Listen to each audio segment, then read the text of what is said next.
আজকে আমরা পাঁচটাই কমন অ্যান্টিবায়োটিক সম্বন্ধে আমরা জানব। এই পাঁচটি অ্যান্টিবায়োটিক আমরা সবাই জানি।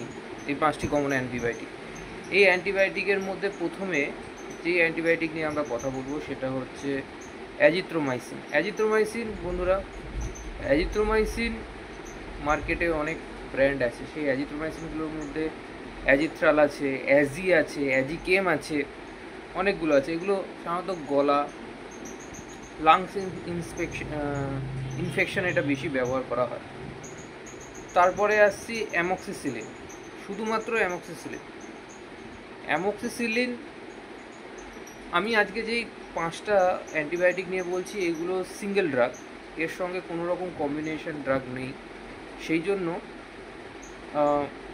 এটা হচ্ছে অ্যামক্সিসিলিনের মধ্যে অ্যামক্সিসিলিন হচ্ছে আপার রেসপিরেটরি ইনফেকশন, যেমন দাঁতের জন্য ইউজ করা হয়, কান, গলা, অনেক সময় স্কিন ইনফেকশানে কিছু কিছু ক্ষেত্রে অ্যামক্সিসিলিন ইউজ করা হয়।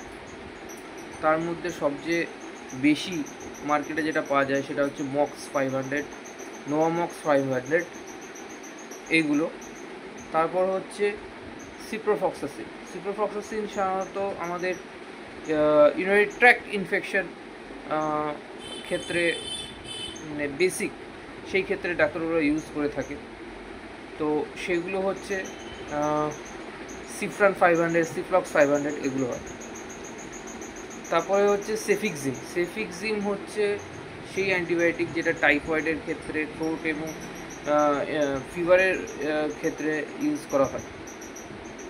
মার্কেটে যেটা সবচেয়ে বেশি ইউজ হয় যে ব্র্যান্ডটি সেটা হচ্ছে ট্যাক্সিন ও। আর সর্বশেষ যেটা বলছি সেটা হচ্ছে ডক্সিসাইক্লিন হচ্ছে, এটা সাধারণত ইউজ করা হয় পিম্পলস বা স্কিন ইনফেকশানে ইউজ করা হয়। মার্কেটে যেই নাম সেটা হচ্ছে ডক্টর রেড্ডিজের ডক্স SF 100।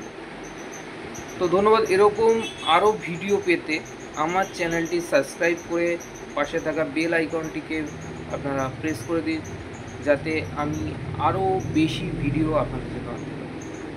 ধন্যবাদ। শুভরাত্রি।